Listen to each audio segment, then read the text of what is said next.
I'm gonna again viciously mock. Having gained a little bit of distance from the wolf, I'm going to throw some mockery his way. Yeah. Wisdom save 15. Good to go.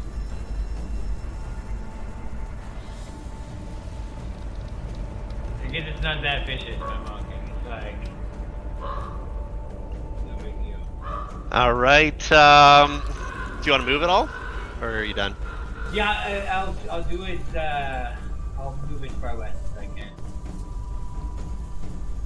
The direwolf, Fritz, bites at your shin. 16 is high enough. Oh, So, yeah, yes, it is. These times, his teeth lock around your leg, and shooting pain fires up your leg and into your back. It does 8 piercing damage. Oh, boy. Cool. Preston. That's bad. It's not great. Did you do a DC 13 saving throw to prevent being knocked prone as well? That's what the bite says. Do I have to do that? Oh, shit, you're right. In the chat there, if that's the right ability. You're a creature. Yeah, you're right. Absolutely. Sorry. I'm knocked prone. Yeah, looking back, I see Fritz like go down as his leg gets bitten. Wait, Fritz, is your strength +0? Yeah, it must be. You get to add a d4 to that. I already used it. Oh, that's not enough. Yeah. Yeah. No, it's not a thing that exhausts. You are blessed every roll. Oh, okay. Good to know. But yeah, it would be enough. No. Yeah, sorry. Well, I can still see it. He's still within 120 feet. He's like right at the edge of where my firebolt is useful, and firing it through all this like brush and over these logs. I'm gonna try and hit this direwolf from here. It's a tough shot, but there's no cover. 22. Indeed, yeah. Against all odds. Finds its mark doing... 7 points of damage, you lucky fucking piece of shit. I was hoping you would die. I mean, the flames envelop the direwolf, and its already furless, hairless skin singes. It smells like pork crackling in front of you as he squeals out like a human for some reason and falls over dead. Preston, run! Terrible. 2 more wolves are just 12. Turn and run another 30 feet. Yeah, after firing the firebolt. That'll take me off the map. Fritz. I dash 60 feet. Okay. On that.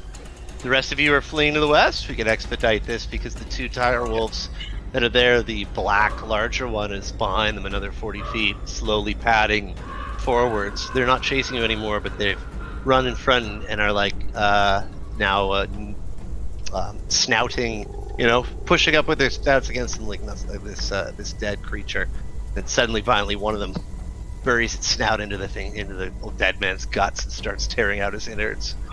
The rest of you keep fleeing as fast as you can to the west, just over underbrush, not really knowing which way you're going, but eventually you do stumble across a road.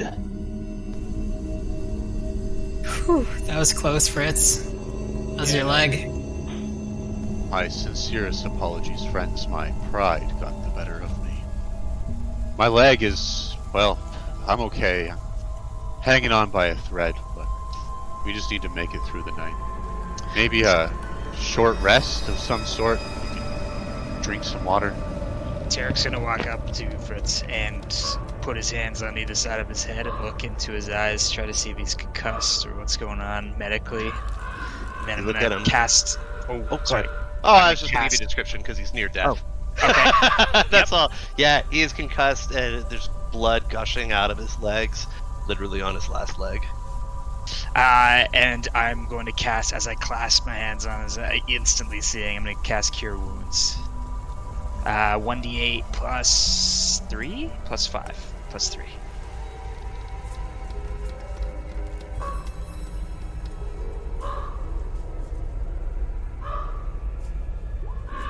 8 hit points you regain.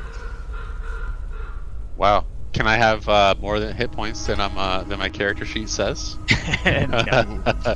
Damn it. Thank you, friend. Listen, Again. you can thank me by being measured in your approach from now on. We don't know where we are.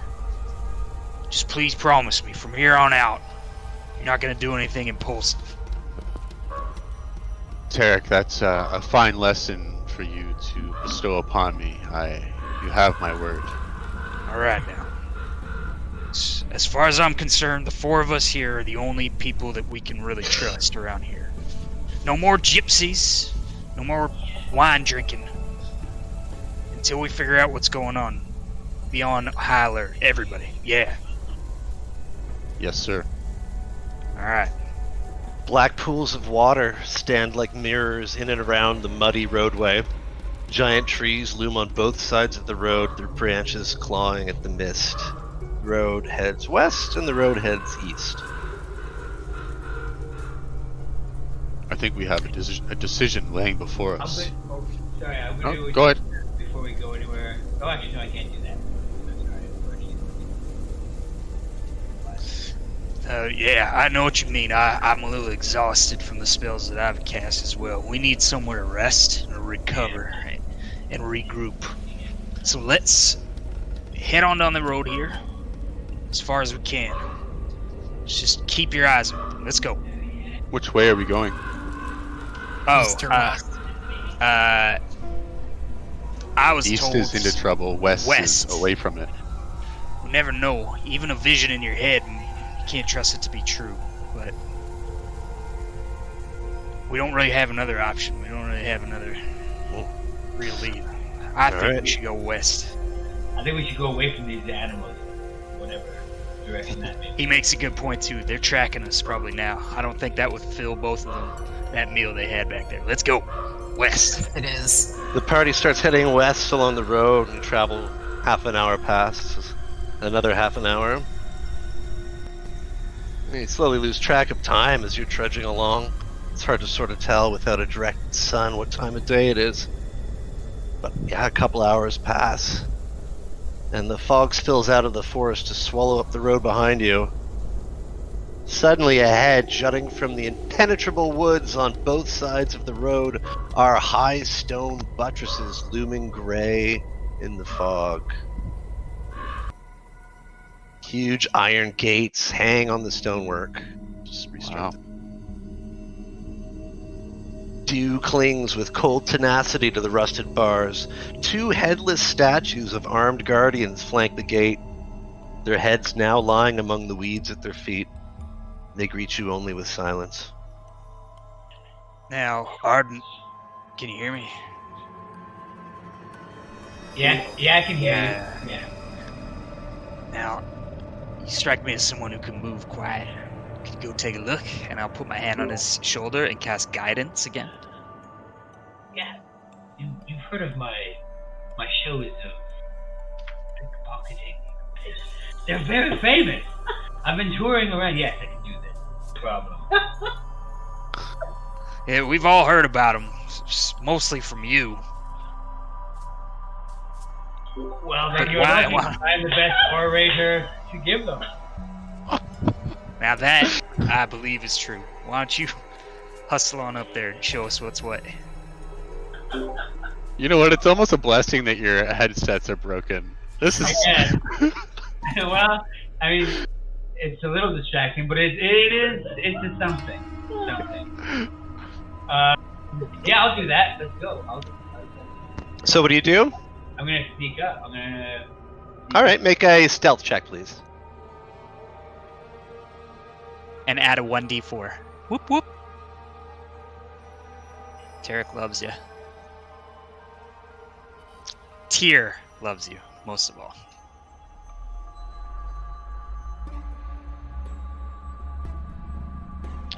That's actually +5, so it's 14. Oh, okay. Yeah.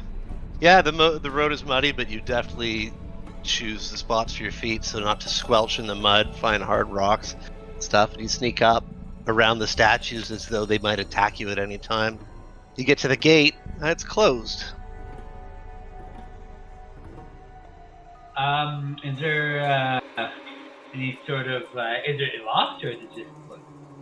Yeah, it looks like there's a seam in the middle, but it doesn't seem to be any sort of like physical lock holding it shut. They're just the two halves are shut in front of you.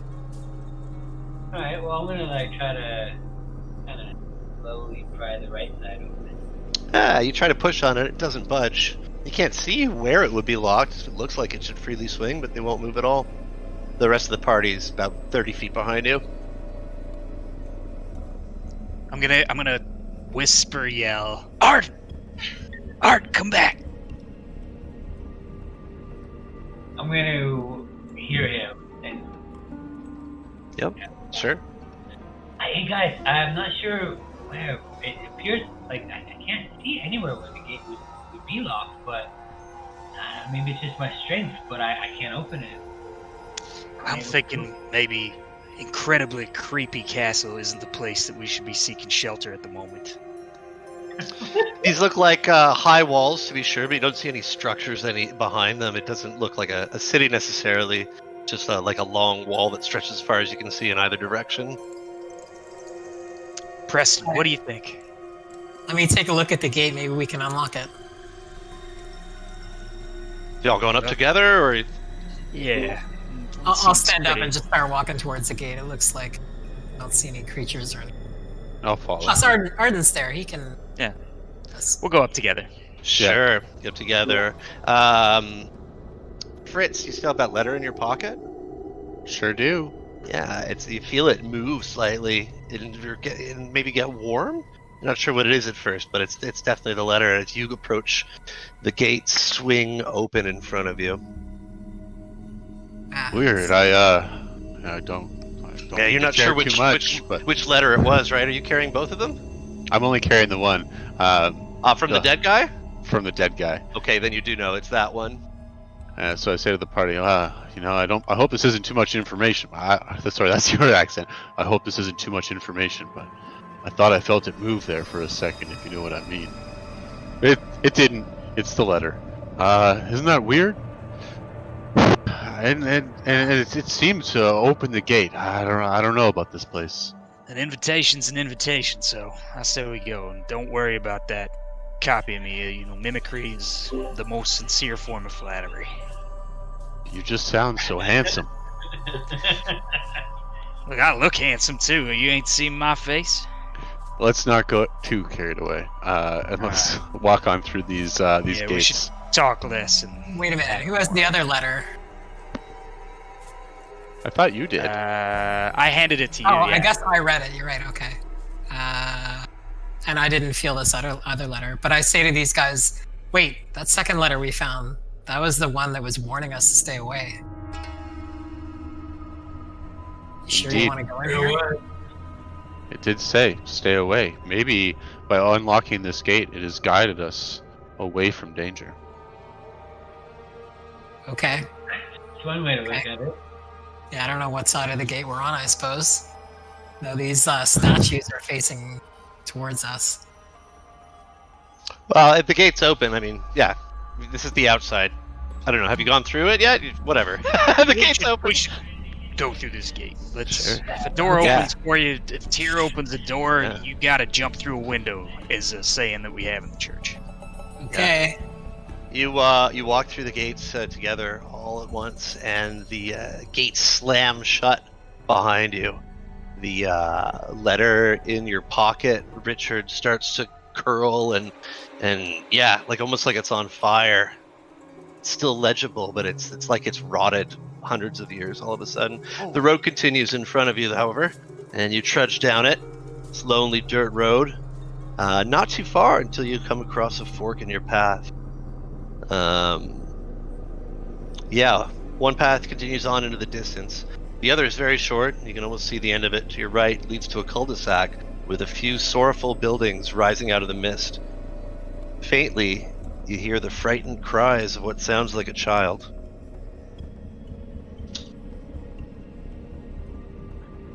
Well, I think ominous screams tend to say danger, but it sounds like a child. it's hard to ignore. Yeah, it's not far, so you walk up the little path and you see a soft whimpering draws your eye toward a pair of children standing in the middle of an otherwise lifeless cul-de-sac. I would Do like they to. Oh, sorry. Go ahead. do they even look like they're human? Yeah, they look like perfectly normal, regular human children, if not a little upset. Looks like the girl is older and is holding the boy tight as he cries and clutches some sort of small doll.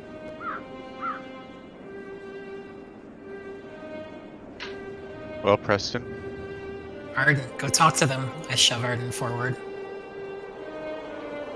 There's no animals up here, right? Yeah, you scout around quickly, and yeah, you don't even see ravens in the trees. Yeah, okay, no problem.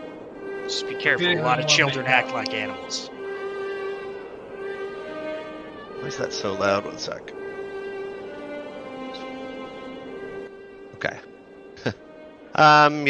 Yeah. As you approach these children, Arden, Yeah. they notice you. The small boy, cries out loudly, scared as ever. But the girl shushes him and turns to you and says, "There's a monster in our house!" She then points to a tall brick row house that has seen better days. Its windows are dark. It has a gated portico on the ground floor, and the rusty gate is slightly ajar. The houses on either side are abandoned, their windows and doors boarded up. Monster in your house. Really? What's Yes, that? there's a monster in the basement of the house. It's terrible. Where are your parents? Oh, our parents are the ones trying to wrangle the monster. They've done so many times. We're not allowed out of our bedroom when they do so. How many times have you seen this monster? Now, the young boy cries out, scared when you mention the monster. We've never seen it, of course. They make us stay in our bedroom. But it's been so long that we had to come out. We were supposed to be watching our baby brother, Walter. He's in the nursery on the 3rd floor. How long has it been? I don't know. I don't know. She seems upset, scared.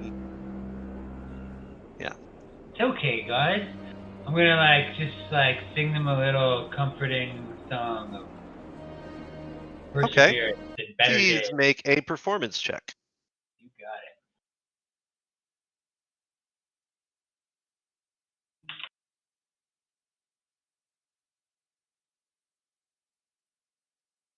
it. +5, probably, yeah? Oh, Yeah. sorry. Yeah, Yeah. it is +5, yeah. Yeah, Fine. great. She dances and claps, and for the first time, the little boy looks up and sort of wipes away his tears.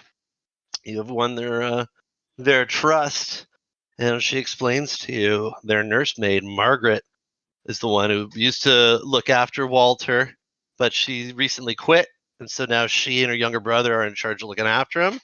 But they couldn't find him, and the monster noises were coming from the basement, and she didn't know what to do. So they ran outside. She's been standing here waiting for her parents to find them ever since. Monster in the basement. I like monsters. I say we go take a look. Yeah, she's more worried about Walter. In fact, she asks, "Would you mind, good sir?" Talking to you, Ardent. You made her feel okay. Would you go check on Walter? He's in the nursery on the 3rd floor, and find our parents. Tell them we're out here. I'd go in with you, I would, but you see, Thorn here needs me. I can't leave him. My name's Rose. Okay, Rose, we will definitely check on Walter. I think we'll check on the basement first, and then we'll go up to the 3rd floor, make sure that the monster can't get up to Walter. Oh, thank you ever so much. You got it. We'll stay out here. Okay, Rose. She seems happy. She points towards the rusted wrought iron gate. What do you guys want to do? I point up to the 2nd floor balcony there and say, Arden, do you think you can climb up there? I'm gonna put my hand on Obviously, you Arden's know me shoulder. very well. I can pass guidance. easily climb up there. Yeah, no problem. Guidance, yeah, on our